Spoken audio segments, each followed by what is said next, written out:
बंदी छोड़ सतगुरु रामपाल जी परमेश्वर जी की जय हो। आप सभी भाई बहनों को मुझ पवन दास की तरफ से प्यार भरा नमस्कार, राम राम, सत साहिब।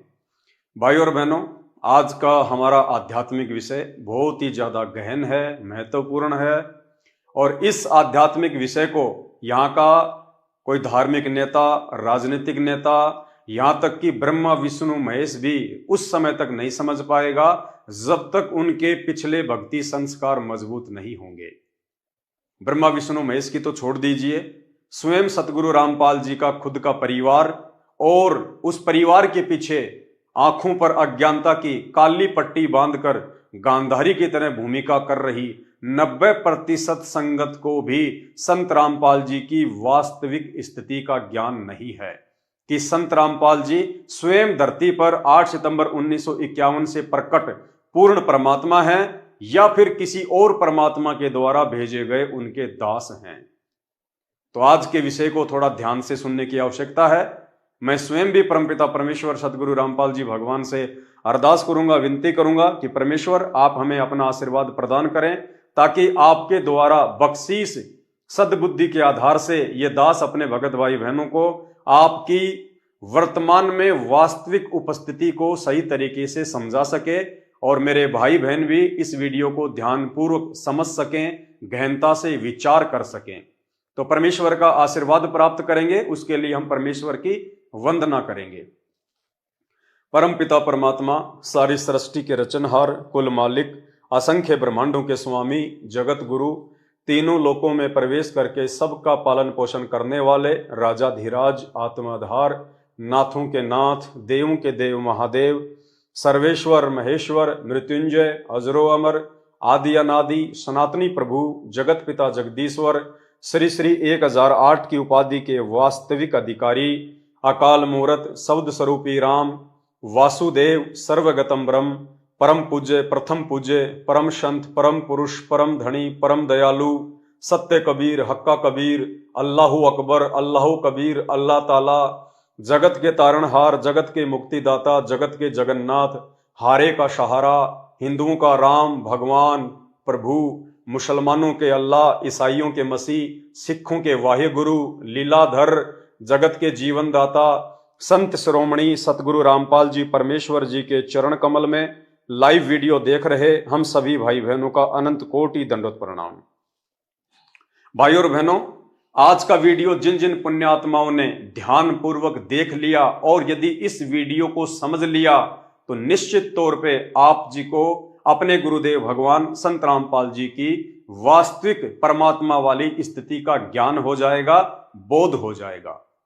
परमेश्वर की एक वाणी है, साहिब से सतगुरु भय, सतगुरु से भय साध, ये तीनों अंग एक हैं, गति कुछ अगम अगाध। यानी जब वो परमात्मा साहिब रूप में सतलोक में बैठकर सभी ब्रह्मांडों का संचालन करता है और उसके बाद जब वो परमात्मा सतगुरु की भूमिका करते हुए, एक संत की भूमिका करते हुए, साधु की भूमिका करते हुए इस 21 ब्रह्मांड में, इस पृथ्वी लोक पर हम जीव आत्माओं का सतलोक का ज्ञान देने के लिए आता है, तो कहते हैं सतगुरु की भूमिका भी वो परमात्मा खुद ही निभाता है।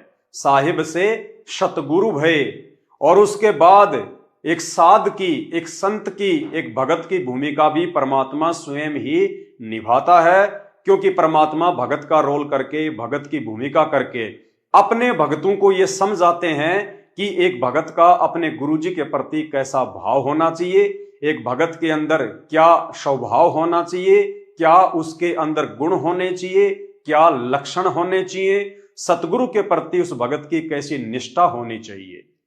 ये भूमिका भी वो परमात्मा स्वयं ही निभाता है एक भगत की अपने भक्तों को समझाने के लिए।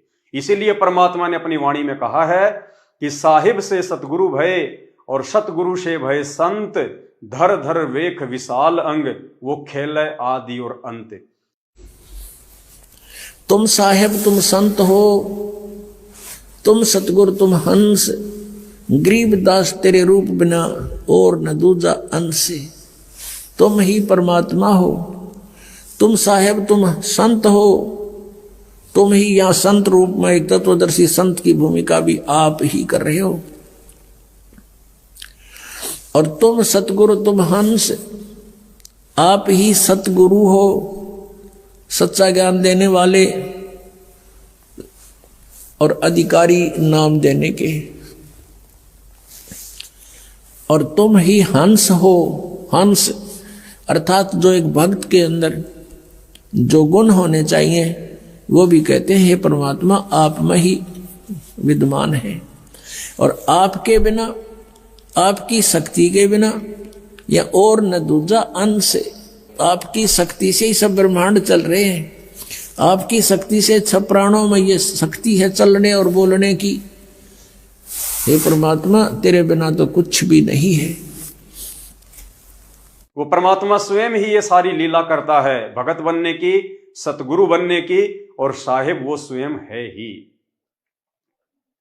तो भाई और बहनों, परमपिता परमेश्वर कबीर साहिब आज से लगभग 650 वर्ष पहले जब कलयुग की प्रथम पीढ़ी में काशी में आए थे, उस समय परमेश्वर ने अपने प्रिय भगत धर्मदास जी के माध्यम से कबीर सागर लिखवाया था। और जब धर्मदास एक समय बहुत ज्यादा चिंतित हो गया था कि परमात्मा आप कह रहे हो कि 650 साल बाद तो दुनिया का पूरा माहौल बिगड़ जाएगा, लोग इतने बेशर्म हो जाएंगे, शास्त्रों को मानेंगे नहीं, संतों का आदर सत्कार नहीं करेंगे, तो परमेश्वर उस समय आप कैसे लोगों को समझाओगे? हे परमात्मा, जब आज वर्तमान में इस प्रथम पीढ़ी में मैं आपकी बातों को इतनी आसानी से स्वीकार नहीं कर पाया, तो परमेश्वर 650 साल बाद तो पूरा माहौल बिगड़ जाएगा। उस समय पिछली पीढ़ी में आप कैसे समझाओगे?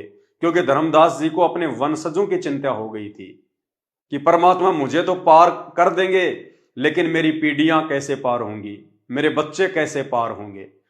तो परमेश्वर ने, कबीर साहिब जी ने धर्मदास जी को वास्तविक बात बताई थी।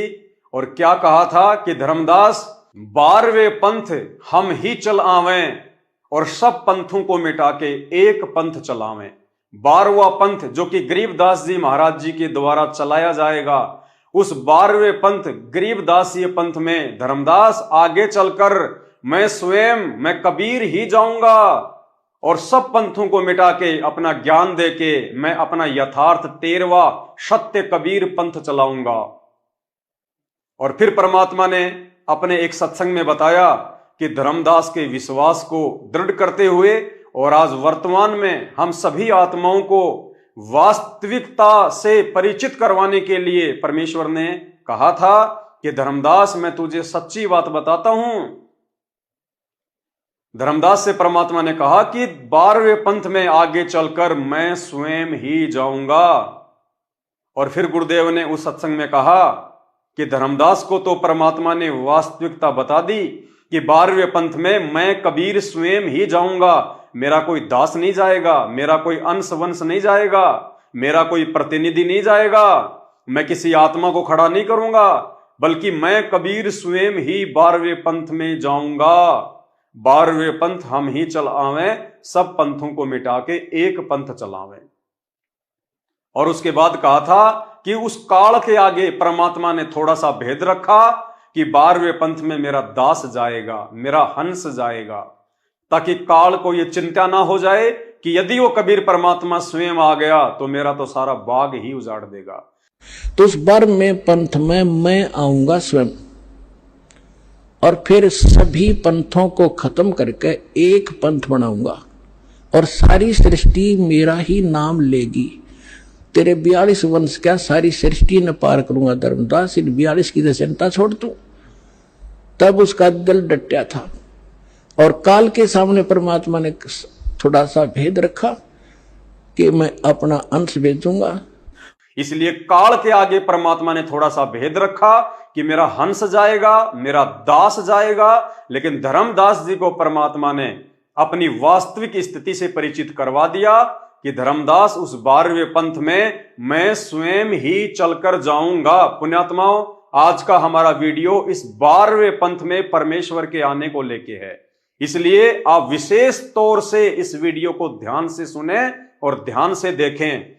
तो सुनिए सबसे पहले ये छोटा सा 2 मिनट का वीडियो जिसमें परमात्मा धर्मदास को कह रहे हैं कि काल के आगे तो परमात्मा ने भेद रखा कि मेरा हंस जाएगा, लेकिन असल बात उन्होंने धर्मदास जी को बता दी कि धर्मदास 12वें पंथ में मैं स्वयं ही जाऊंगा। पहले सुनिए वीडियो, उसके बाद आपको पवित्र पुस्तक ज्ञान गंगा की भूमिका में से पेज नंबर 14 और 15 से भी आपको दिखाएंगे। सुनिए। तो उस 12वें पंथ में मैं आऊंगा स्वयं, और फिर सभी पंथों को खत्म करके एक पंथ बनाऊंगा और सारी सृष्टि मेरा ही नाम लेगी। तेरे 42 वंश क्या सारी सृष्टि न पार करूंगा धर्मदास, इन 42 की तो चिंता छोड़ तू। तब उसका दिल डटा था और काल के सामने परमात्मा ने थोड़ा सा भेद रखा कि मैं अपना अंश भेजूंगा। तो भाई और बहनों, आपने सुना कैसे परमात्मा ने 12वें पंथ में अपने आने के विषय में धर्मदास जी को सच्ची बात बता दी थी। और कबीर सागर में भी परमात्मा ने यही लिखवाया, अगर परमेश्वर को अपने किसी दास को भेजना होता आज वर्तमान में स्वयं ना आकर, तो परमात्मा कबीर सागर में कभी भी ये वाणी नहीं लिखवाते कि 12वें पंथ हम ही चल आवें, सब पंथों को मिटाकर एक पंथ चलावें।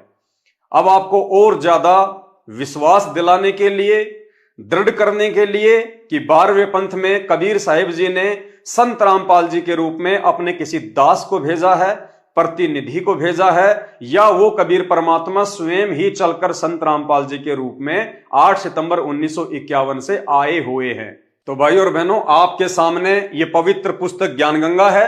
यही पुस्तक जो आप मेरे हाथ में देख रहे हैं, ज्ञान गंगा, संत रामपाल जी के कर कमलों के द्वारा लिखित है। इस पुस्तक की भूमिका में पेज नंबर 14 और 15 पे परमेश्वर ने असुर निकंदन रमैणी की एक वाणी को समझाते हुए ये क्लियर कर दिया, साफ कर दिया कि गरीबदास जी के 12वें पंथ में कौन आएगा, स्वयं कबीर परमात्मा आएंगे या कबीर परमात्मा अपने किसी दास को भेजेंगे। भाई और बहनों, जिन जिन मेरे भगत भाई बहनों ने इस कंसेप्ट को समझ लिया, और यह कंसेप्ट इतना गहरा है, इस कंसेप्ट को यहां का कोई वैज्ञानिक नहीं समझ सकता, यहां का कोई नेता नहीं समझ सकता, यहां के ब्रह्मा विष्णु महेश नहीं समझ सकते। इस कंसेप्ट को केवल वही विशेष आत्माएं समझ पाएंगी जो विशेष आत्माएं इस कबीर परमात्मा सतगुरु रामपाल जी भगवान की युगों युगों से भक्ति करती आ रही हैं। तो देखिए परमात्मा ने क्या समझाया। संत गरीबदास जी ने अपनी अमृतवाणी असुर निकंदन रमैणी में कहा है, क्या कहा है? सतगुरु दिल्ली मंडल आईसी, सूती धरणी सूम जगाईसी। संत गरीबदास जी महाराज गांव छुडानी, जिला जज्जर, हरियाणा, लगभग 350 वर्ष पहले धरती पे प्रकट हुए थे, जिन्होंने ग्रंथ साहिब नाम से एक अनमोल सदग्रंथ साहिब की रचना की। वो गरीबदास जी क्या कह रहे हैं सतगुरु के विषय में, वर्तमान में उस कबीर परमात्मा के धरती पर प्रकट होने के विषय में, 12वें पंथ में आने के विषय में। सतगुरु दिल्ली मंडल आईसी, कौन से सतगुरु दिल्ली मंडल में आएंगे? कौन से सतगुरु गांव धनाना, जिला सोनीपत, हरियाणा में आएंगे? सतगुरु दिल्ली मंडल आईसी, सूती धरणी सुम जगाईसी। आगे उसका भावार्थ किया है। भावार्थ है कि संत गरीबदास जी के सतगुरु पूज्य कबीर साहिब जी थे। पुराना रोहतक, जिला सोनीपत, रोहतक तथा झज्जर को मिलाकर एक जिला रोहतक था, दिल्ली मंडल में लगता था। यह किसी राजा के अधीन नहीं था, अंग्रेजों के शासन काल में दिल्ली के अधीन था। संत गरीबदास जी ने स्पष्ट किया है कि सतगुरु, कौन सतगुरु? जो गरीबदास जी को मिले थे। कौन? कबीर परमेश्वर, बाकायदा नाम लिखा हुआ है। सतगुरु परमेश्वर कबीर जी दिल्ली मंडल में आएंगे, भक्तिहीन प्राणियों को जगाएंगे, सत्य भक्ति कराएंगे। अब कैसे वो परमात्मा 12वें पंथ में आएंगे? देखिएगा, परमेश्वर कबीर जी ने कहा था कि, यानी गरीबदास जी कह रहे हैं कि मुझे जो सतगुरु मिले थे सतलोक से आके जिंदा महात्मा के रूप में, वो कबीर परमात्मा, उस कबीर परमात्मा ने गरीबदास जी से क्या कहा था? परमेश्वर कबीर जी ने कहा था कि जिस समय कलयुग 5500 वर्ष बीत चुका होगा, मैं गरीबदास वाले 12वें पंथ में आगे स्वयं आऊंगा। उस कबीर परमात्मा ने क्या कहा गरीबदास जी को कि 12वें पंथ में आगे चलकर मैं स्वयं ही आऊंगा, मैं कबीर स्वयं ही आऊंगा। मेरा कोई दास नहीं जाएगा, मेरा कोई भगत नहीं जाएगा, मेरा कोई प्रतिनिधि नहीं जाएगा, मैं स्वयं आऊंगा। संत गरीबदास जी द्वारा मेरी यानी कबीर परमेश्वर की महिमा की वाणी प्रकट होगी तथा गरीबदास वाले 12वें पंथ तक के साधक मुझे आधार बनाकर वाणी को समझने की कोशिश करेंगे, परंतु वाणी को न समझकर सतनाम तथा सारनाम से वंचित रहने के कारण असंख्य जन्म तक सत्यलोक प्राप्ति नहीं कर सकते। फिर क्या होगा? उसी 12वें पंथ गरीबदास जी वाले पंथ में कौन आएगा? मैं परमेश्वर कबीर जी स्वयं ही चलकर आऊंगा। यानी गरीबदास जी महाराज जी ने भी अपने ग्रंथ में यही प्रमाण दिया है कि 12वें पंथ में आगे चलकर उस कबीर परमात्मा का कोई प्रतिनिधि नहीं आएगा, कोई दास नहीं आएगा, वो कबीर परमात्मा स्वयं ही चलकर आएंगे। और धर्मदास जी के माध्यम से परमात्मा ने कबीर सागर में भी यही लिखवाया कि 12वें पंथ हम ही चल आवें, सब पंथों को मिटा के एक ही पंथ चलावें। मैं परमेश्वर कबीर जी स्वयं ही चलकर आऊंगा। तब संत गरीबदास जी द्वारा प्रकट की गई वाणी को मैं कबीर परमेश्वर जन्म लेकर नहीं प्रकट होकर समझाऊंगा।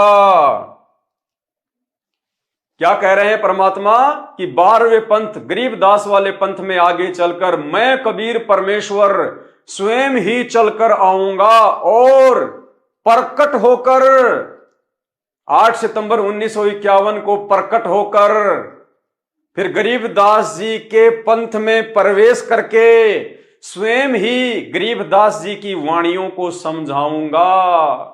इसके अलावा भाइयों और बहनों, आपको 2 छोटे छोटे वीडियो सतगुरु रामपाल जी भगवान के सत्संग के दास सुनाना चाहेगा, क्योंकि सबसे पहले यह कंसेप्ट क्लियर करना बहुत जरूरी है कि 13वें पंथ को कौन चलाएगा। यानी 12वें पंथ में कबीर परमात्मा स्वयं ही आएंगे, ये आपने इन वाणियों से देख लिया, निष्कर्ष निकाल लिया।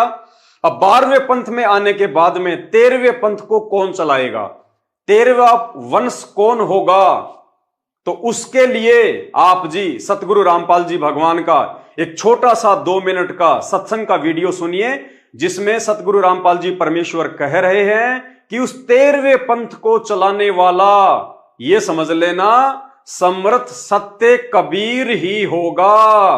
कबीर जी का दास नहीं होगा, कबीर जी का कोई प्रतिनिधि नहीं होगा, कबीर जी के द्वारा भेजा गया कोई हंस नहीं होगा। कौन होगा? समर्थ सत्य कबीर, यानी वो कबीर परमात्मा स्वयं ही 13वें पंथ को चलाएगा। सुनिए। घर घर बोध विचार हो, ये चर्चा चला करेगी कैसी गलती ना करना, और दुर्मति दूर बहाए, सबकी दुर्मति दूर चली जाएगी, और कलयुग में एक हो सब बरते सहज सुबार। कहा उग्र का शूद्र हो, हर सब की भवभीर। अब कहते उस संत के द्वारा चलाए गए उस पंथ में चाहे कोई निकम्मा आदमी हो उग्र, और चाहे कोई बिल्कुल शूद्र हो, वहां कोई भेदभाव नहीं रहेगा, सबको सेट किया जाएगा, सबकी बुराई छुटाई जाएंगी, और वहां सबकी ही भीड़ होगी, यानी बहुसंख्या में उसके अनुयायी होंगे। कहा उग्र का शूद्र हो, हर सबकी भवभीर, और सो समान दृष्टि है वो समर्थ सत कबीर। उस पंथ का चलाने वाला ये समझ लेना वो समर्थ कबीर ही होगा, जो सबको समान दृष्टि से व्यवहार करेगा, वह ऊंच नीच नहीं रहेगी। अब आपको सतगुरु रामपाल जी भगवान के मुख कमल से जोर देते हुए हम जड़मती जीवों को समझाने के लिए परमात्मा खुलकर संकेत कर रहे हैं एक छोटे से 20 सेकंड के वीडियो के माध्यम से। और परमेश्वर कह रहे हैं कि बच्चों, वो 13वां वंश ये दास है जो आपके सामने बैठा है। यानी गुरुदेव भगवान कह रहे हैं कि वो 13वां वंश, वो समर्थ सत्य कबीर 13वें पंथ को चलाने वाला जो आपके सामने बैठा है, यानी परमेश्वर अपने लिए कह रहे हैं कि ये रामपाल दास स्वयं वो 13वां वंश है, वो कबीर परमात्मा है। और बच्चों तुम कब पहचानोगे, कब पहचानोगे? सुनिए परमेश्वर के मुख कमल से। यानी 12वां पंथ गरीबदास जी के द्वारा जो चलाया जाएगा उसमें मेरी महिमा का कुछ कुछ उजियारा सा होगा, क्लियर नहीं होगा। और 13वें वंश मिटे सकल अंधियारा। बोल सतगुरुदेव की जय।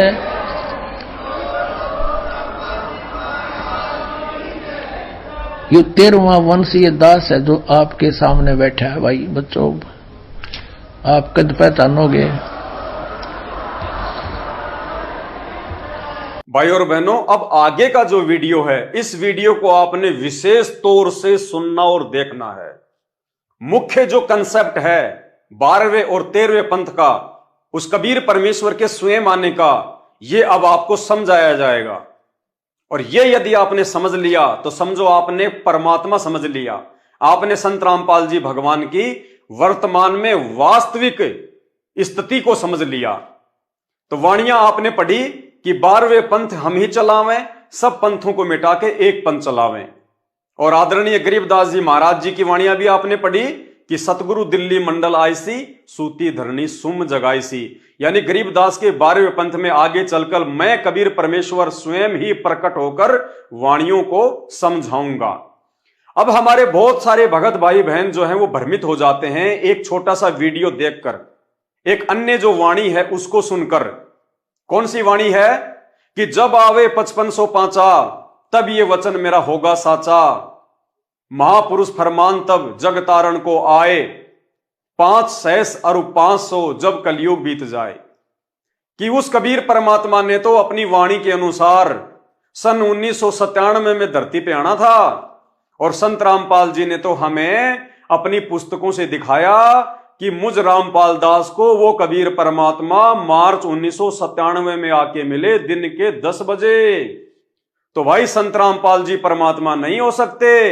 ये संत रामपाल जी के खुद के परिवार और उस परिवार के पीछे अंधी होके चल रही 90% संगत के विचार हैं कि संत रामपाल जी परमात्मा नहीं हो सकते। संत रामपाल जी ने तो 8 सितंबर 1951 को इंद्रो माई की कोख से जन्म लिया है। और कबीर भगवान तो संत रामपाल जी को 1997 में आके मिले थे। और 1997 में संत रामपाल जी की आत्मा को सतलोक भेज दिया। और 1997 से संत रामपाल जी के रूप में उनके शरीर में कबीर परमात्मा स्वयं लीला कर रहे हैं। तो भाई और बहनों, ये तर्क सही नहीं है। इस तर्क को समझाने के लिए अब आपको समझना पड़ेगा, उन वाणियों को आधार बनाना पड़ेगा जो 12वें पंथ में कबीर परमात्मा ने स्वयं आने के विषय में बोली है। और 1997 वाली वाणी का क्या रहस्य है वो भी सतगुरुदेव भगवान के आशीर्वाद से आपको समझाएंगे। देखिए वाणी क्या है, 12वें पंथ हम ही चलावें, सब पंथों को मिटा के एक पंथ चलावें। भाई और बहनों, 12वें पंथ की समाप्ति कब हुई? सबसे पहले हमने यह समझना है कि आदरणीय गरीबदास जी महाराज जी का जो 12वां पंथ है वो कब समाप्त हुआ। क्योंकि कबीर परमात्मा ने तो 12वें पंथ में आना था। तो 12वें पंथ की समाप्ति हुई कब और कब वो कबीर परमात्मा 12वें पंथ में आया? भाई जब उन्होंने कहा है कि मैं 12वें पंथ में आऊंगा तो हमें यह भी तो मालूम होना चाहिए कि 12वें पंथ में कबीर परमात्मा जी कब आए, कौन से दिन आए। तो देखिए 12वें पंथ की समाप्ति, 12वें पंथ की समाप्ति 2 प्रकार से होती है। सबसे पहली 1994 में, क्योंकि 1993 में 12वें पंथ के अंतिम गुरु आदरणीय रामदेवानंद जी महाराज ने सतगुरु रामपाल जी को लीलामय तरीके से सत्संग करने के आदेश दे दिए थे 1993 में। और 1994 में संत रामपाल जी को नाम दीक्षा देने का उन्होंने गुरु परंपरा के तहत आदेश दे दिया था। तो जिस दिन जो गुरु अपने शिष्य को आदेश दे देता है नामदान देने का और सत्संग करने का, उसी दिन से उस पहले वाले गुरु का उस पंथ से किसी प्रकार का कोई संपर्क नहीं रह जाता है। तो 12वें पंथ की सबसे पहली समाप्ति हम मान के चलते हैं 1993 और 1994 से, क्योंकि 1993 को हमारे दादा गुरुदेव ने संत रामपाल जी को सत्संग करने का आदेश दिया और 1994 में नाम दान करने का आदेश दिया। तो जब सत्संग ही संत रामपाल जी करेंगे, नामदान भी संत रामपाल जी देंगे, तो भैया राम देवानंद जी का क्या रोल रह गया? उनका कोई रोल नहीं है, उनकी कोई भूमिका नहीं रही, वो समाप्त, यानी 12वां पंथ समाप्त। फिर भी यदि कुछ भाई बहन ये कहते हैं कि जब तक हमारे दादा गुरुदेव जी शरीर में हैं, जो कि 12वें पंथ के अंतिम गुरु हैं, जब तक वे शरीर में हैं तब तक 12वें पंथ को समाप्त नहीं माना जाएगा। तो भाई और बहनों, दादा गुरुदेव जी ने अपना शरीर कब छोड़ा? दादा गुरुदेव ने कब सतलोक गमन किया? दादा गुरुदेव ने सतलोक गमन किया 26 जनवरी 1997। दादा गुरुदेव ने सतलोक गमन किया 26 जनवरी 1997। इस दिन हमारे दादा गुरुदेव आदरणीय राम देवानंद जी अपना शरीर छोड़ चुके थे। तो यानी जब उन्होंने शरीर छोड़ दिया तो 12वां पंथ उसी दिन समाप्त हो गया। तो भाई और बहनों, दोनों ही तरीकों से 12वें पंथ की समाप्ति हो चुकी है। कौन से दोनों तरीके? एक बार फिर से वो डेट ध्यान में रखिए, ये डेट ध्यान में रखना बहुत ज्यादा महत्वपूर्ण है। प्रथम 12वें पंथ की समाप्ति 1994, जिस दिन संत रामपाल जी को सत्संग और नामदान करने का आदेश प्राप्त हो गया था। यानी स्वामी राम देवानंद जी ने, जो कि हमारे दादा गुरुदेव थे, उन्होंने सारा कार्यभार, सारी जिम्मेदारी संत रामपाल जी को सौंप दी और खुद रिटायरमेंट हो गए संत पदवी से। उसके बाद में सारी जिम्मेदारी संत रामपाल जी की। तो सन 1994 से जिस दिन संत रामपाल जी ने ये जिम्मेदारी अपने कंधों पे ली, उसी दिन से 12वां पंथ समाप्त और 13वें पंथ की शुरुआत हो चुकी थी।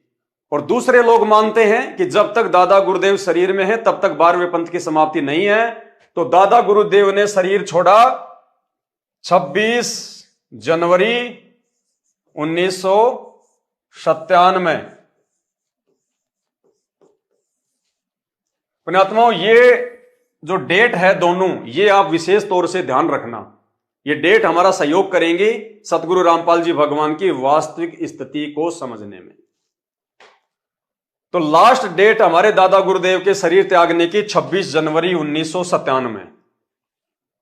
और कुछ समय पहले आपने जो वीडियो सुना जिसमें संत रामपाल जी कह रहे हैं, गहरी नजर गीता या आध्यात्मिक ज्ञान गंगा पुस्तक में लिखा हुआ बता रहे हैं पेज नंबर 538 पर कि मार्च 1997 में दिन के 10 बजे मुझे कबीर परमात्मा आकर मिले।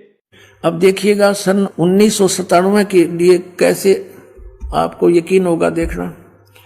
दास ने एक पुस्तक लिखी है आध्यात्मिक ज्ञान गंगा, और जो आपके कर कमलों में है, इसमें एक लेख है 538 पृष्ठ पे, यथार्थ कबीर पंथ परिचय नामक एक विषय है। और इसमें यहाँ लिखा है, मुझ दास यानी रामपाल दास को परमेश्वर कबीर साहिब जी संवत 2054 फाल्गुन मास शुक्ल पक्ष एकम मार्च 1997 को दिन के 10 बजे मिले थे तथा सार शब्द की वास्तविकता और संगत को दान करने का सही समय संकेत देकर अंतर्ध्यान हो गए थे। और इसको यानी मुझे परमात्मा मिले थे, इसको अगले आदेश तक रहस्य युक्त रखने का आदेश दिया था। कब मिले? मार्च 1997 में।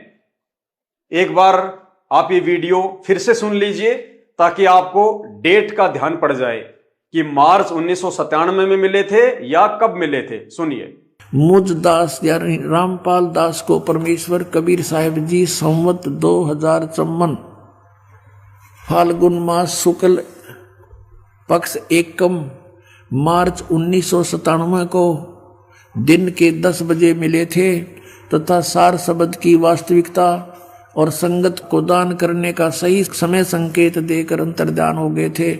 और इसको यानी मुझे परमात्मा मिले थे, इसको अगले आदेश तक रहस्य युक्त रखने का आदेश दिया था। तो वीडियो सुनने के बाद आपको ये कन्फर्म हो गया होगा कि संत रामपाल जी के अनुसार उनको कबीर परमात्मा मार्च 1997 में दिन के 10 बजे सतलोक से आकर मिले। अब हम चलते हैं हमारे मुख्य पॉइंट पर, जो समझने की बात है, जो पूरा मामला हल कर देगा। कौन सी वाणी? 12वें पंथ हम ही चलावें, सब पंथों को मिला के एक पंथ चलावें। तो भाई और बहनों, अब हमने समझना यह है कि कबीर परमात्मा 12वें पंथ में कौन से दिन आए, कौन से दिन वो 12वें पंथ में वो प्रकट हुए, जो उन्होंने गरीबदास जी की वाणी में भी कहा है कि 12वें पंथ में आगे चल के मैं कबीर परमेश्वर स्वयं ही प्रकट होऊंगा, गरीबदास जी की वाणियों को समझाऊंगा। कबीर सागर में लिखा है कि 12वें पंथ हम ही चलावें, सब पंथों को मिटा के एक पंथ चलावें। तो भाई और बहनों, 12वें पंथ की तो समाप्ति या तो 1994 में या फिर 1997 में हो चुकी है। और कबीर परमात्मा कब मिल रहे हैं? मार्च 1997 में, यानी 12वें पंथ की समाप्ति हो चुकी है 26 जनवरी 1997 को।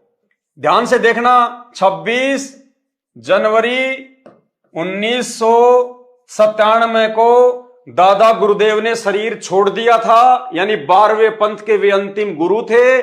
जैसे ही हमारे दादा गुरुदेव ने 26 जनवरी 1997 को अपना शरीर छोड़ा, उसी समय 12वें पंथ की पूर्णतया समाप्ति हो चुकी थी, पूर्णतया। अब गुरुदेव कह रहे हैं कि मुझे कबीर परमात्मा मिले मार्च 1997 में। कब मिले? मार्च 1997 में। पुण्यात्माओं, ध्यान से समझना इन बातों को। दादा गुरुदेव ने शरीर छोड़ा 1997 को, यानी 12वां पंथ समाप्त हो गया जनवरी 1997 को, और वो कबीर परमात्मा धरती पे आ रहा है मार्च 1997 में, यानी दादा गुरुदेव के शरीर छोड़ने के 1.5 महीने बाद, यानी 12वें पंथ की समाप्ति के 1.5 महीने बाद में वो कबीर परमात्मा धरती पे आ रहा है। जबकि वो तो कह रहे हैं कि मैं तो 12वें पंथ में आऊंगा, लेकिन 12वां पंथ तो जनवरी 1997 में समाप्त हो गया और भगवान आ रहे हैं मार्च 1997 में, यानी 12वें पंथ के समाप्त होने के 1.5 महीने बाद मार्च में वो कबीर परमात्मा आ रहे हैं। तो फिर ये तो वाणी फेल हो गई परमात्मा की, क्योंकि परमात्मा तो कह रहे हैं, ग्रंथों में लिखा हुआ है कि मैं 12वें पंथ में आऊंगा, मैं 12वें पंथ में आऊंगा। अरे तो 12वां पंथ तो जनवरी 1997 को समाप्त हो गया जब दादा गुरुदेव ने अपना शरीर छोड़ा। जनवरी में तो पंथ ही समाप्त हो गया, जनवरी में तो 12वां पंथ ही समाप्त हो गया, और भगवान जनवरी के 1.5 महीने बाद मार्च में आ रहे हैं 1997 में। तो वाणी कैसे फेल हो सकती है? क्या परमात्मा भूल गए थे? क्या परमात्मा भुलक्कड़ है? ये कंसेप्ट पुण्यात्माओं ध्यान से समझ लेना। इस कंसेप्ट को समझना 33 करोड़ देवी देवता ब्रह्मा विष्णु महेश के बस की बात भी नहीं है। खुद संत रामपाल जी के 90% भगत और उनका कलयुगी परिवार भी नहीं समझ पा रहा, जिस कारण से आज भी वो उनका जन्मदिन मना रहे हैं, भगवान का जन्मदिन मना रहे हैं, परमात्मा को मानुष मान रहे हैं, गुरुदेव को। तो क्या कहा परमात्मा ने?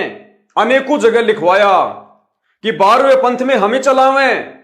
तो 12वां पंथ आपने देख लिया, 12वां पंथ समाप्त हो गया जनवरी 1997 को, और भगवान आ रहे हैं मार्च 1997 में। जबकि भगवान ने तो 12वें पंथ में आना था, फिर भगवान तो 12वें पंथ की समाप्ति के 1.5 महीने बाद मार्च में आ रहे हैं। क्योंकि गुरुदेव ने कहा ना कि मुझे कबीर परमात्मा मार्च 1997 में आके मिले, तो गुरुदेव भी तो झूठ नहीं बोल रहे। क्या डेट बताई गुरुदेव ने? मार्च 1997। और आदरणीय रामानंद जी ने 12वें पंथ के अंतिम गुरु ने अपना शरीर छोड़ा जनवरी 1997 में। तो भगवान तो 12वें पंथ की समाप्ति के 1.5 महीने बाद मार्च में आ रहा है और वाणी में लिखवा दिया कि मैं तो 12वें पंथ में आऊंगा। तो भाई वाणी फैल तो नहीं हो गई? नहीं, वाणी फैल नहीं हो सकती परमात्मा की, ये अमर वाणी है। फैल हो गए वो लोग जो इन वाणियों को समझ नहीं पाए। अब देखिए कैसे वो कबीर परमात्मा 12वें पंथ में ही आया था, लेकिन नादान उसे समझ नहीं पाए और समझ नहीं पा रहे। कैसे? ध्यान से समझिए पुण्यात्माओं। परमेश्वर कहते हैं 12वें पंथ हम ही चलावे, सब पंथों को मिटा के एक पंथ चलावे। अब कब वो परमात्मा, कैसे वो परमात्मा 12वें पंथ में आया? 8 सितंबर 1951 को गांव धनाना, जिला सोनीपत, हरियाणा की पावन धरती पे संत रामपाल जी के रूप में पहले तो परमात्मा जी जो है वो प्रकट हुए। 8 सितंबर 1951 को परमात्मा प्रकट हुए और उसके बाद वही कबीर परमात्मा जो संत रामपाल जी के रूप में 8 सितंबर को प्रकट हुए, फिर अपनी वाणी के अनुसार कि 12वें पंथ में हम ही चलावें, मैं कबीर परमेश्वर 12वें पंथ में स्वयं ही प्रकट होऊंगा। कैसे प्रकट हुए? यही संत रामपाल जी, यही कबीर परमात्मा लीला करते हुए 38 साल की उम्र में 17 फरवरी 1988 को 12वें पंथ में आदरणीय राम देवानंद जी को अपना मुंह बोला गुरु बना के इन्होंने 12वें पंथ में प्रवेश किया। संत रामपाल जी ने अपनी वाणी के अनुसार, कबीर परमेश्वर ने अपनी वाणी के अनुसार कि 12वें पंथ में हम ही चलावें। तो यदि हम कबीर भगवान डाडी मूछ वाले को मानते हैं तो डाडी मूछ वाला तो भैया मार्च 1997 में आया था और 12वां पंथ समाप्त हो गया जनवरी 1997 में। वो डाडी मूछ वाले भगवान तो जिनके विषय में संत रामपाल जी कह रहे हैं कि मुझे कबीर परमात्मा आके मिले, तो वो परमात्मा तो 12वें पंथ की समाप्ति के 1.5 महीने बाद मार्च के महीने में आ रहे हैं। तो फिर कौन सा परमात्मा था जो 12वें पंथ में आया अपनी वाणी के अनुसार? क्योंकि वाणी तो फैल नहीं हो सकती।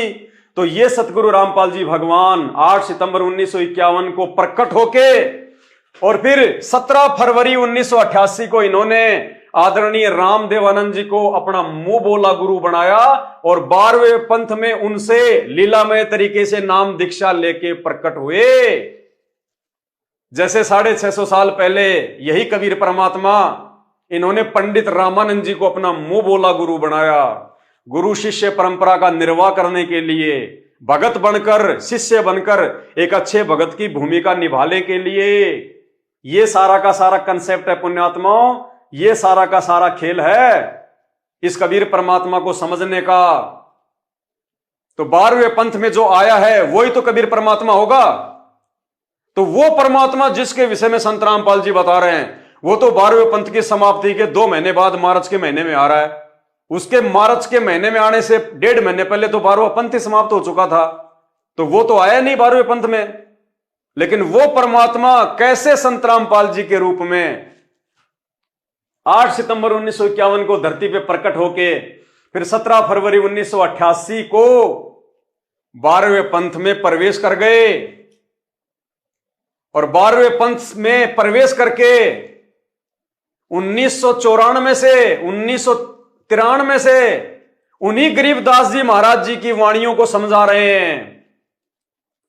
1993 से लेके 1997 तक संत रामपाल जी ने ना कोई गीता पढ़ाई, ना कोई वेद पढ़ाई, ना कोई बाइबल पढ़ाई, ना कोई कुरान पढ़ाई। 1993 से जब से वो सत्संग करने लगे 12वें पंथ में आके, उन्होंने कौन से ग्रंथ को समझाया?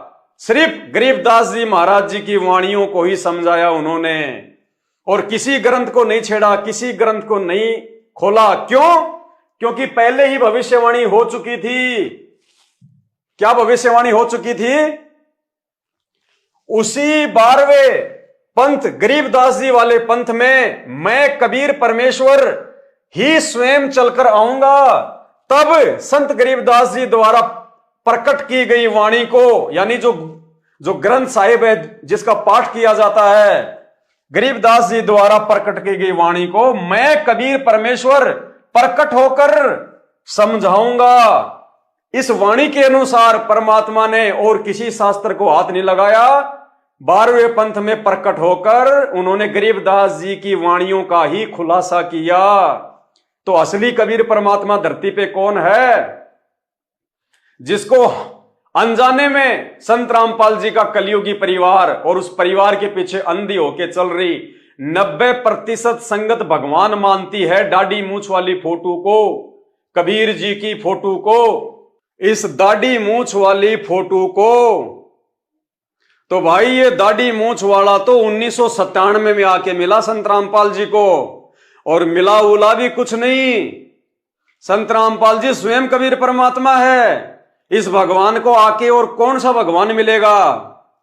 अरे हमारे गुरुदेव भगवान की एक ही खासियत है, जिस खासियत के चलते दुनिया के सारे नकली संत उनसे भय खाते हैं, उनसे डरते हैं आध्यात्मिक ज्ञान चर्चा करने के नाम पर। और वो क्या खासियत है? संत रामपाल जी जो भी बात बोलते हैं उसके 10 एविडेंस देते हैं, उसके प्रमाण देते हैं। तो यदि संत रामपाल जी कह रहे हैं कि मार्च 1997 में मुझे कबीर परमात्मा दिन के 10 बजे मिले, तो इसका कोई प्रमाण है इसका कोई प्रमाण? उस समय तो सीसीटीवी कैमरे भी लगे हुए थे, उस समय कोई भगत भी तो नहीं था आसपास में। सतगुरु रामपाल जी वो प्रमाण देने के लिए किसी भगत को अपने पास में भी तो रख सकते थे, ताकि ये भगत मेरा जो है गवाह बन जाए कि देखो मुझे दिन के 10 बजे मार्च 1997 में कबीर जी आके मिले जिंदे महात्मा के रूप में। लेकिन कहीं कोई प्रमाण आपको देखने और सुनने को नहीं मिलेगा। क्यों? क्योंकि ये जो बात संत रामपाल जी ने कही है कि मुझे कबीर परमात्मा मार्च 1997 में आके मिले, ये बात केवल उन्होंने उस वाणी को सत्य साबित करने के लिए कही है, जो वाणी उन्होंने 650 साल पहले धर्मदास जी के माध्यम से लिखवाई थी। क्या? कि जब आवे 5505 तब ये वचन मेरा होगा साचा। 5000 और 500 जब कलयुग बीत जाए, और 5500 ये कलयुग 1997 में बीतता है, कि 5000 और 500 जब कलयुग बीत जाए, महापुरुष फरमान तब जग तारण को आए। कि वो महापुरुष, वो परमात्मा उस समय जग का उद्धार करने के लिए आएगा। केवल इस वाणी को सत्य साबित करने के लिए संत रामपाल जी ने उस पुस्तक में ऐसा लिखा है, जबकि संत रामपाल जी तो स्वयं ही कबीर परमात्मा हैं, उनके रहते सहते और दूसरा कौन सा कबीर परमात्मा आएगा। और दूसरी बात, कबीर परमात्मा सतगुरु रामपाल जी भगवान ने यह साबित करना था कि 12वें पंथ में जिसको तुम कबीर मानते हो, इस फोटो को, काल्पनिक फोटो को, ये नहीं आया, बल्कि स्वयं असली कबीर परमात्मा, रियल कबीर परमात्मा साहेब ये है सतलोक में अपने वास्तविक रूप में, इस रूप में बैठा हुआ ये परमात्मा।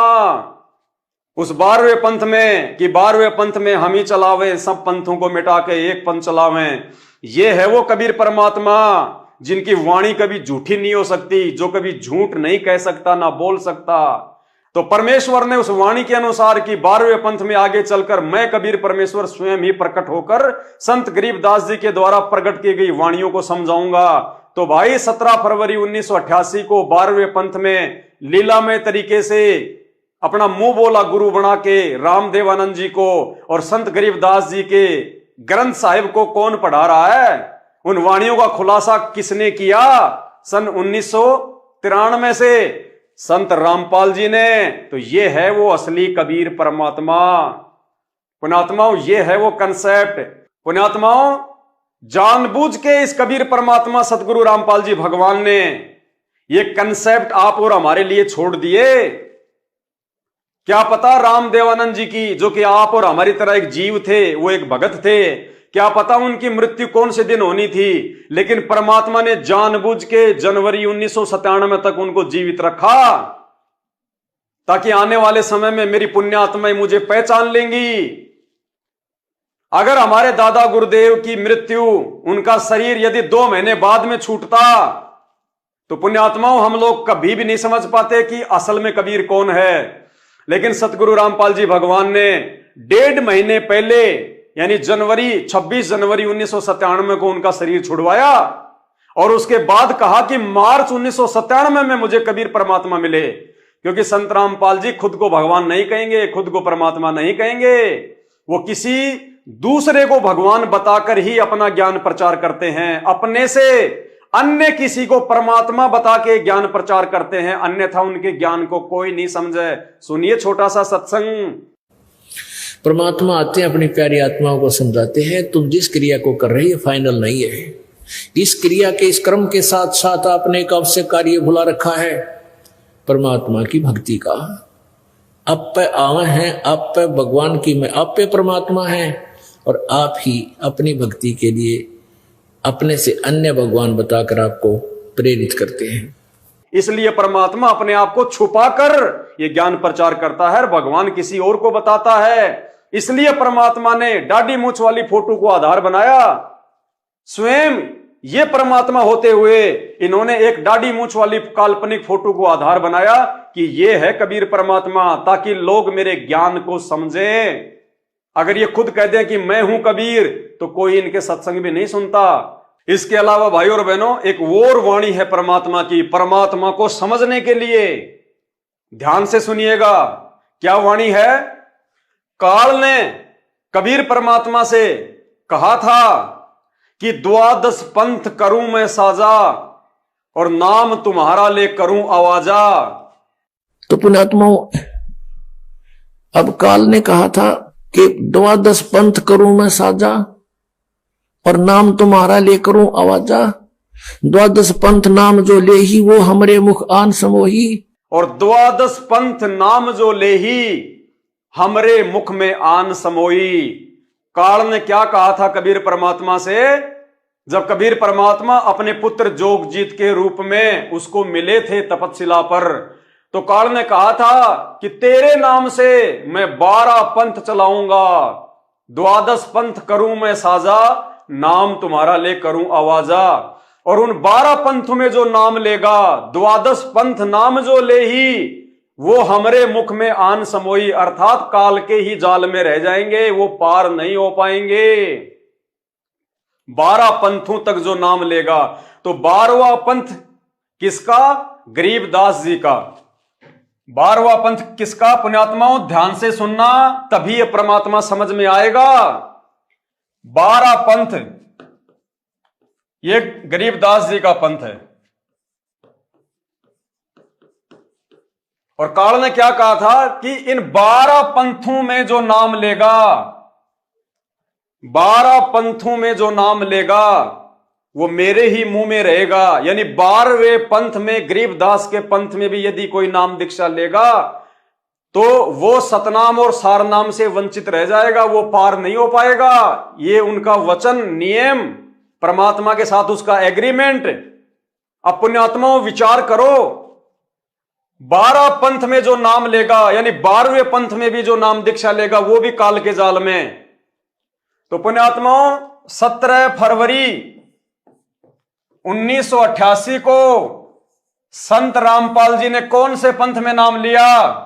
इस 12वें पंथ में। क्योंकि हमारे पूज्य गुरुदेव जी ने 17 फरवरी 1988 को गुरु शिष्य परंपरा का निर्वाह करते हुए लीलामय रूप से आदरणीय राम देवानंद जी से नाम दीक्षा ली। कब?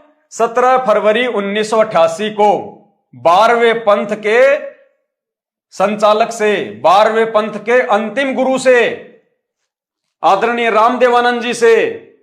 तो संत रामपाल जी कौन से पंथ से नाम दीक्षित हैं? 12वें पंथ से। और 12वें पंथ के बारे में काल क्या कह रहा है कि 12 पंथ नाम जो ले ही वो तो मेरे मुख में आन समोई। तो इस हिसाब से यदि हम संत रामपाल जी को एक आम व्यक्ति मान के चलें, आम मानुष मान के चलें, आप और हमारे जैसा जीव मान के चलें कि उनका तो 8 सितंबर को जो है जन्म हुआ है, जैसा कि उनका परिवार मानता है, परिवार के पीछे लगी हुई मूर्ख संगत मानती है, तो इस हिसाब से तो पुण्यात्माओं संत रामपाल जी ने 12वें पंथ में नाम लिया। 1988 में 12वें पंथ में नाम लिया। तो इस हिसाब से तो संत रामपाल जी भी काल के मुंह में है, क्योंकि जो व्यक्ति 12वें पंथ में नाम लेगा वो तो काल के मुंह में रहेगा। तो संत रामपाल जी ने भी 17 फरवरी 1988 को 12वें पंथ में नाम लिया, तो क्या संत रामपाल जी भी काल के मुंह में? क्योंकि वाणी तो फैल नहीं हो सकती। पुण्यात्माओं, यदि कोई प्राणी, यदि कोई व्यक्ति, यदि कोई मानुष, आप और हमारी तरह 2 कोटि का जीव, उनके विषय में कहा गया है कि 12वें पंथ में नाम जो ले ही हमरे मुख में आन समोई। लेकिन ये तो स्वयं परमात्मा है, भगवान है, इसलिए इनके ऊपर ये वाणी लागू नहीं होती। तो ये भी एक पॉइंट है समझने का कि संत रामपाल जी कोई मानुष नहीं है और 8 सितंबर 1951 से ही धरती पे प्रकट हैं। अगर संत रामपाल जी 1997 में उनके परिवार के अनुसार भगवान बने हैं, जब से उनको कबीर परमात्मा आके मिले, तो भाई उन्होंने नाम दीक्षा तो 1988 में ले रखी है और 12वें पंथ में ले रखी है, तो वो तो काल के मुंह में जाएंगे संत रामपाल जी। तो अब संत रामपाल जी खुद ही अगर काल के मुंह में जाएंगे तो हमें कहां से पार कर देंगे।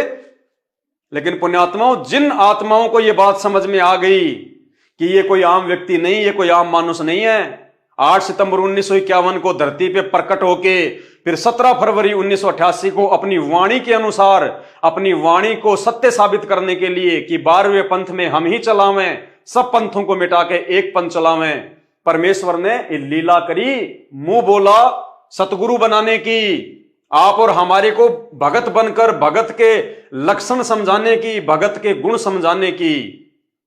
तो ये लीलामय तरीके से पूज्य गुरुदेव भगवान ने 12वें पंथ में अपनी वाणी के अनुसार जो है वो प्रवेश किया। तो ये असली कबीर है संत रामपाल जी। तीसरी बात जो समझने की है, एक और वाणी है परमात्मा की, और वाणी क्या है? वाणी है, गुरु बिन वेद पढ़े जो प्राणी और समझे न सार रहे अज्ञानी। क्या है वाणी? गुरु बिन वेद पढ़े जो प्राणी। ये प्राणी शब्द याद रखना पुण्यात्माओं, में लाल पेन से इसीलिए लिख रहा हूं ये। गुरु बिन वेद पढ़े जो प्राणी समझे ना सार, समझे ना सार, और क्या रहे? रहे अज्ञानी।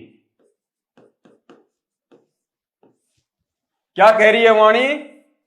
गुरु बिन वेद पढ़े जो प्राणी समझे ना सार रहे अज्ञानी। यानी जो व्यक्ति अपने गुरु से वेद और शास्त्रों को नहीं पढ़ेगा, वो व्यक्ति जिंदगी में कभी भी उनके सार को नहीं समझ पाएगा, और वो क्या रहेगा?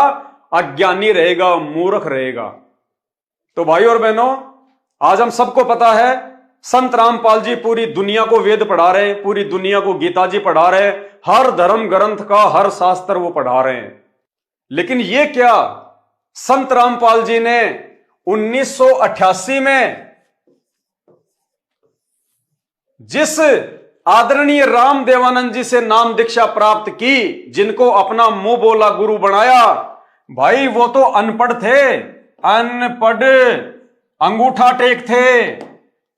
उन्होंने ना कभी हिंदी पढ़ी, ना कभी अंग्रेजी पढ़ी, ना कभी फारसी पढ़ी, ना कभी वो स्कूल गए, ना ही राम देवानंद जी ने कभी गीता पढ़ी, ना वेद पढ़े, ना बाइबल पढ़ी। कोई भी जो है वो ग्रंथ उन्होंने नहीं पढ़ा, क्योंकि वो अनपढ़ थे, उनको अक्षर ज्ञान नहीं था। और वाणी क्या कह रही है? गुरु बिन वेद पढ़े जो प्राणी समझे न सार रहे अज्ञानी। तो संत रामपाल जी ने कौन से दिन अपने अनपढ़ गुरु से वेद पढ़े, गीता पढ़े? राम देवानंद जी तो अनपढ़ थे, उन्होंने तो कभी अपने भक्तों को या संत रामपाल जी को ना तो गीता पढ़ाई, ना वेद पढ़ाई, ना बाइबल पढ़ाई, ना गरीबदास जी का जो है वो ग्रंथ पढ़ाया।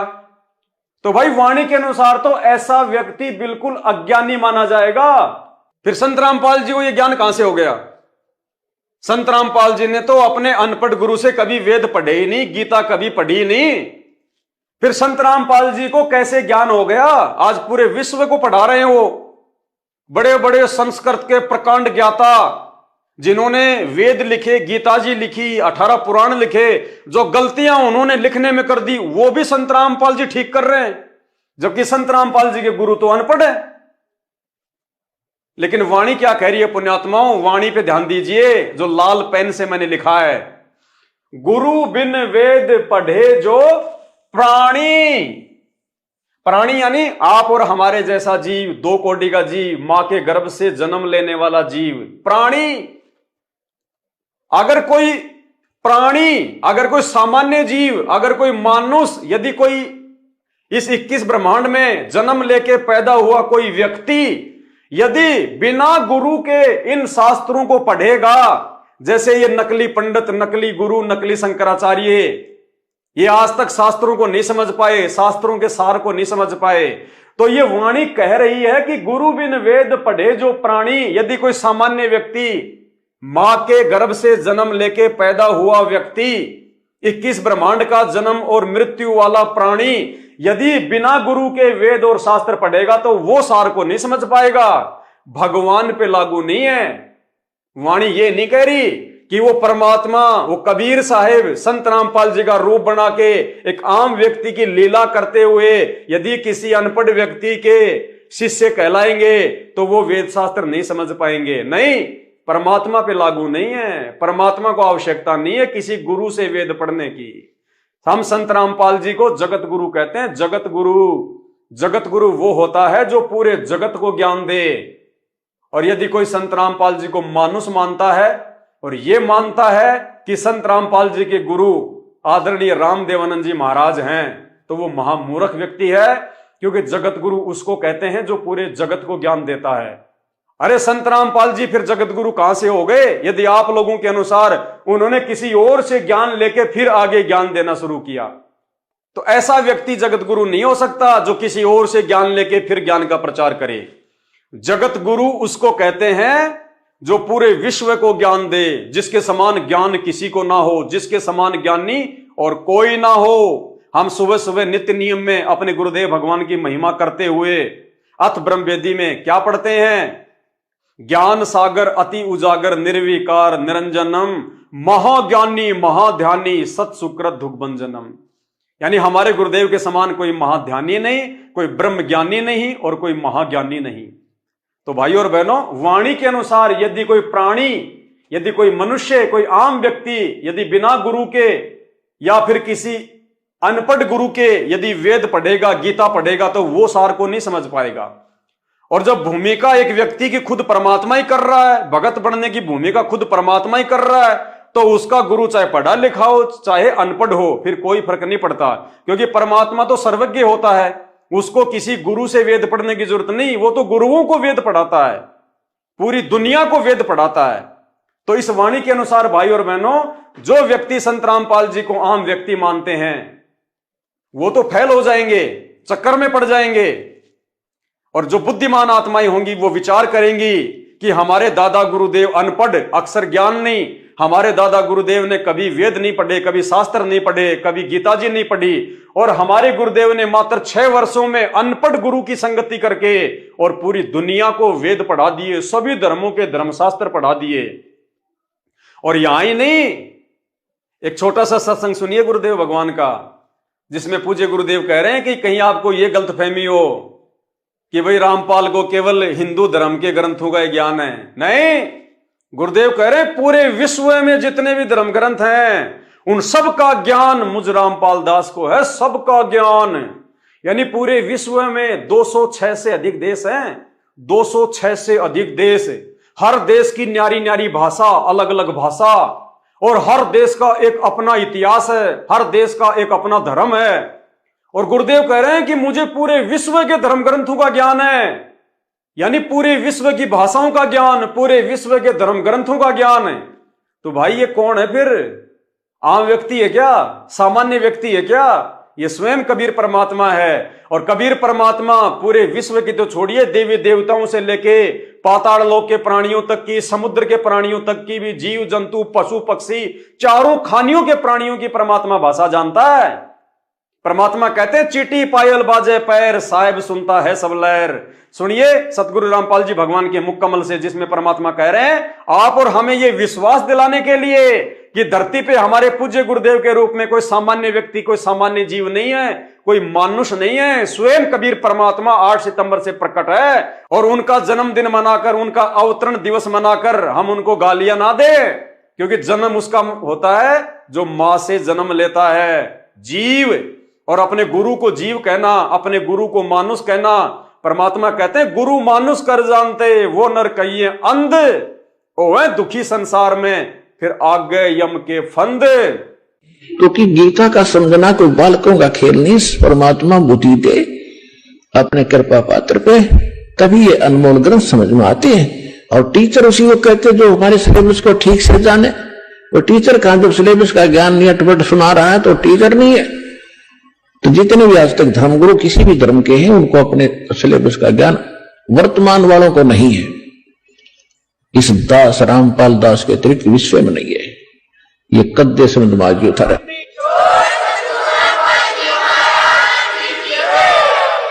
और दास को पूरे विश्व के जितने ग्रंथ है सबका जानकारी है, एक की नहीं। क्योंकि हमारा जन्म तो हिंदू धर्म में हुआ, केवल हिंदू धर्म के शब्द ग्रंथ नहीं, पूरे विश्व के जितने भी धर्म ग्रंथ हैं सबकी जानकारी दास को दी है कबीर भगवान ने, उस परमात्मा।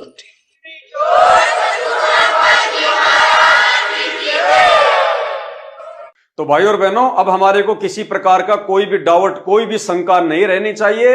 इतने सारे, तो भाई और बहनों, अब हमारे को किसी भी प्रकार का डाउट, किसी भी प्रकार की कोई शंका नहीं रहनी चाहिए। इतने सारे प्रमाण देखने के बाद, और जब हमें यह कन्फर्म हो जाएगा कि धरती पर 8 सितंबर 1951 से पूर्ण परमात्मा के रूप में सतगुरु रामपाल जी भगवान स्वयं प्रकट है, पुण्यात्माओं, यही हमारा विश्वास, यही हमारी दृढ़ता हमें सतलोक का रास्ता दिखाएगी। अन्यथा अपने गुरुदेव को मानुष समझने वाला और गुरुदेव भगवान के रहते सहते किसी और को भगवान मानकर पूजने वाला, जैसा कि 90% संगत और संत रामपाल जी का खुद का परिवार संत रामपाल जी के रहते सहते जून के महीने में इस दाढ़ी मूंछ वाली काल्पनिक फोटो को भगवान मानकर कबीर प्रकट दिवस मनाकर अपने भी कर्म फोड़ रहा है, संगत के भी कर्म फोड़वा रहा है। ये लोग लाख जन्म भी सतलोक का रास्ता नहीं देख पाएंगे यदि वर्तमान में ये लोग अपने गुरुदेव भगवान को भगवान ना मान के किसी और को भगवान मानकर पूजते पूजते ये मौका चूक गए। तो एक सत्संग सुनिए परमात्मा का 4 मिनट का, पूरा कंसेप्ट क्लियर कर दिया गुरुदेव ने कि जो व्यक्ति इस समय धरती पे रहते सहते, अपने गुरुदेव के रहते सहते उनको भगवान ना मानकर यदि किसी और को भगवान मानेंगे, वो व्यक्ति लाख जन्म भी पार नहीं हो सकते। और गुरुदेव ने कहा इस सत्संग में कि पुण्यात्माओं, जब तुम त्रिकुटी पे जाओगे ये शरीर छोड़कर, तो मुझदास के रूप में तुम्हें कबीर परमात्मा मिलेगा। और उस समय तुम्हारे जो भी आचार विचार और व्यवहार मुझदास के प्रति होंगे वो परमात्मा के प्रति समझे जाएंगे। अतः तुम त्रिकुटी पे धोखा ना खा जाओ भगवान को पहचानने में। इसलिए यहां पे सतगुरु के रहते सहते सतगुरु को भगवान मानकर तुमने ये रिहर्सल करनी है कि मैं किसी और भगवान को नहीं जानता, ना मानता, ना पहचानता। मेरे भगवान, मेरे परमात्मा, मेरे कबीर, मेरे अल्लाह, मेरे स्वामी सतगुरु रामपाल जी हैं। क्योंकि संत रामपाल जी वर्तमान में भी भगवान हैं और त्रिकुटी में भी वो ही रहेंगे। ये तो उन भक्तों को परमात्मा सचेत करने के लिए जो ज्ञान में कमजोर हैं, जो वर्तमान में अपने गुरुदेव को भगवान नहीं मान पा रहे, उनको परमात्मा समझाते हुए कहते हैं कि नालायको, त्रिकुटी पे वो कबीर परमात्मा मुझ रामपाल दास के रूप में मिलेगा, जबकि संत रामपाल जी तो धरती पे भी स्वयं परमात्मा है। तो भाई और बहनों, फिर गुरुदेव ने उस सत्संग में आगे बताया कि जैसा व्यवहार तुम इस धरती पर अपने गुरुदेव के साथ में करोगे, वो व्यवहार वैसा का वैसा परमात्मा के प्रति माना जाएगा। तो भाई और बहनों, ऐसा धोखा हम क्यों खाएं? हमने तो अपने गुरुदेव को भगवान मानते हुए उन्हीं को भोग लगाना है, क्योंकि जब हम गुरु को भोग लगाएंगे तो गुरुदेव कह रहे हैं कि वो परमात्मा को ही माना जाएगा, तो किसी और को परमात्मा मान के उसको भोग लगाने की आवश्यकता ही नहीं है। जब हम अपने गुरुदेव के साथ जैसा व्यवहार करेंगे वो भगवान के साथ में माना जाएगा। तो हम सत्सेवक जो अपने गुरुदेव का 8 सितंबर को प्रकट दिवस मनाने जा रहे हैं, तो भाई वो तो भगवान का ही प्रकट दिवस हो गया ना, क्योंकि परमात्मा कहते हैं जो तुम अपने गुरु के साथ करोगे समझो तुम भगवान के साथ कर रहे हो। तो हम अपने गुरु का प्रकट दिवस मनाएंगे तो भगवान का माना जाएगा, हम अपने गुरु को भोग लगाएंगे तो भगवान को भोग माना जाएगा। तो गलतियां कौन कर रहा है, सत्सेवक या सतगुरु रामपाल जी भगवान का काल प्रेरित परिवार और उस परिवार के पीछे लगी हुई 90% अंध संगत। तो सुनिए, एक परमात्मा का सत्संग समझदार की आंखें खोल देगा। जब आप त्रिकुटी पर पहुंचोगे वहां परमात्मा मिलेंगे इस दास के रूप में। अब जैसे आप यहां गुरु जी के प्रति जैसा व्यवहार, जैसा विचार और जैसी श्रद्धा आपकी है, ये आपकी यहां रिहर्सल कराई जाती है कि गुरु मानुष कर जानते ते नर कहिए अंध, ओवे दुखी संसार में आग काल के फंदे। गुरु को मानुष नहीं जाने, गुरु गोविंद कर जानियो, रहियो शब्द समाए, मिले जब दंडवतम बंदगी, नहीं पल पल ध्यान लगावे। गुरु गोविंद दोनों खड़े काके लागू पाए, बलिहारी गुरु अपना जिन गोविंद दियो मिलाए। आप परमात्मा ने यह सिद्ध करना हमारे को एक ट्रेनिंग दे रहे हैं कि जैसा व्यवहार आप इस दास के प्रति कर रहे हो ऐसा ही भगवान के प्रति माना जाएगा।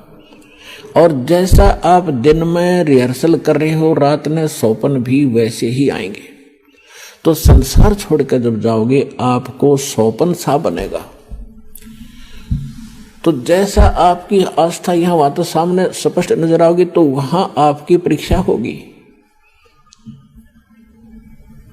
अब जैसे वहां गुरु जी के साथ भगवान खड़ा हो, आपने परमात्मा को देखा नहीं, केवल चित्र चित्र देखे हैं उनके, तो वहां जाकर आप किसको प्रणाम करोगे?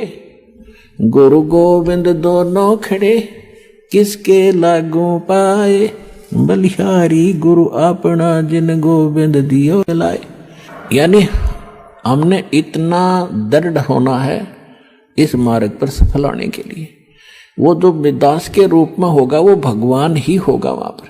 अब परमात्मा ये भी देखते हैं कि जैसे 120 वर्ष भगवान रह कर चले गए यहाँ पर, और इस दास के स्थान पर अगर वो आज होते तो आप तो पहचान तो सकते ही नहीं, क्योंकि जब भी ना पहचाना, क्योंकि जो लाहे का काम करें, एक लंगोटी ही बांध, धोती ही बांध के फटे पुराने कपड़ा में घूमे फिरे, सारा काम करें, तो हमने सोचे जनसाधारण आम आदमी है।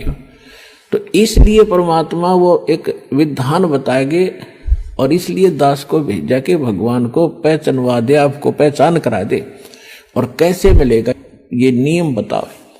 तो जैसे उस समय भगवान होते इस दास के स्थान पर आप जैसा व्यवहार करते, तो भगवान ये सब आपकी अकाउंट जमा होता रहता आपका कि इसका कैसा व्यवहार है, कैसा विचार है।